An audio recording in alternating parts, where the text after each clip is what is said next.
Hi, I'm Michael Breen with EV West. And I'm Matt Hauber. Today we're going to talk a little bit about the drivetrain in our BMW M3. We get a lot of inquiries about this car ever since we set a record last year for the street legal electric class at Pikes Peak. And it's the same car that's in the famous video with Bill Caswell, and the big old EV grin.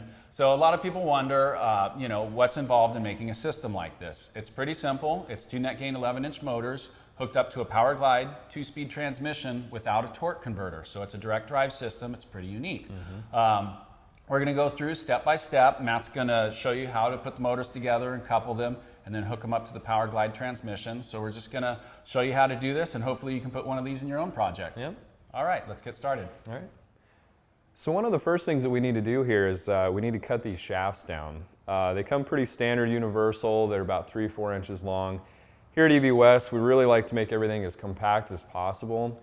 So we actually have our inner motor flanges down to 3 inches. So what that's going to mean is we need to cut these motor shafts down to just a little less than 1.5 inches each. And then we can couple these together. All right, so I have my calipers set at 1.5 inches, and what I'm going to use is a 12-volt battery to spin the motor shaft as I mark it with my permanent marker.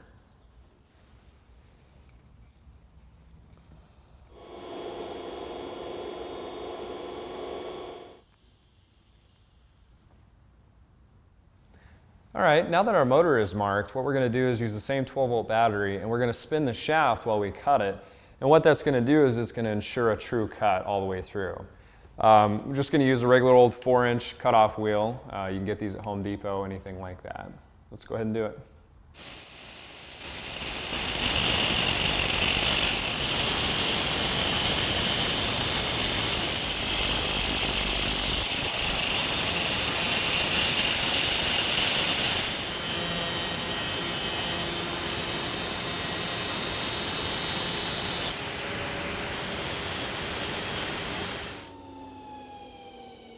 Okay. Well, as you can see at the end, I took the tool and just kind of ground over the end and over the edge of the splines, and that's to knock down any kind of burrs or anything like that that would hinder the coupler to slide onto there.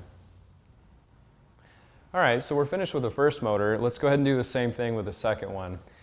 What you're going to want to do is it is 1.5 inches from this face here out, or you can do 1 inch from this step here, which is already 1/2 inch out.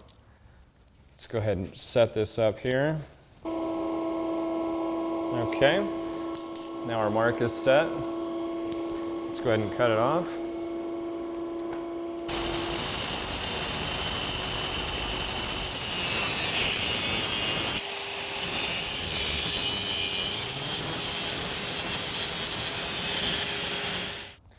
All right, so we have our 2 motor shafts cut down here now.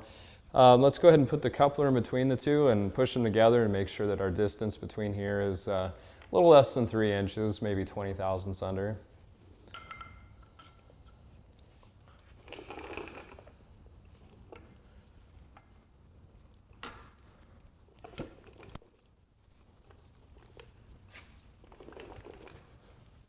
There we go. Okay. Now we'll just check our distance. All right, so I checked the distances between the two now, and we're just under 3 inches, so we're good to go. What I'm going to go ahead and do now is I'm going to pull the motors back apart, and I'm going to put this flange on this motor, this one on this one. You bolt the flanges to the motor first, and then you bolt the 2 flanges together. So let's go ahead and do that.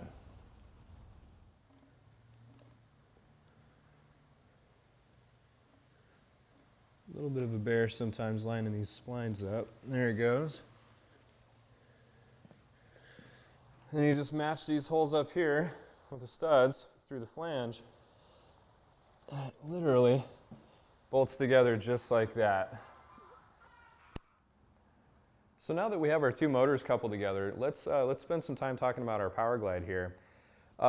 Original Powerglide will come with an input shaft similar to this. This is how much sticks out of the front pump housing. So there are options out there that you can buy right off the shelf similar to this that basically allow you to eliminate the torque converter. But as you can tell, that much hanging out of the pump, we're looking at about an 8-inch adapter, and that just doesn't work for most projects. We've already got a pretty long motor here. We've got to find a way to get these things tightened up. So that's when we came up with this. This is our custom input shaft here, and this is a female Turbo 400 spline that literally will bolt right on the back of a Warp 11, Warp 9, anything with the Turbo 400 output shaft. Now, because of the fact that we're not running a torque converter, we actually have to supply oil when these motors aren't spinning. We actually have to supply oil pressure to keep the clutches engaged. And that's where this comes in. This fitting right here on the outside is where our electric pump gets, where the pressure gets put in. Goes in through here, there's a one-way check valve, goes through this line, and it goes right into the front pump. Feeds pressure just like the transmission is used to seeing. All right, well, before we get this thing mounted up, I just kind of want to talk about the splines, the reason why we did a splined coupler instead of a keyed shaft. One of the reasons is not having a set screw pushing down on a keyway and being able to get to that.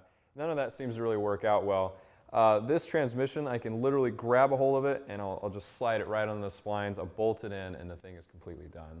So let's go ahead and do that.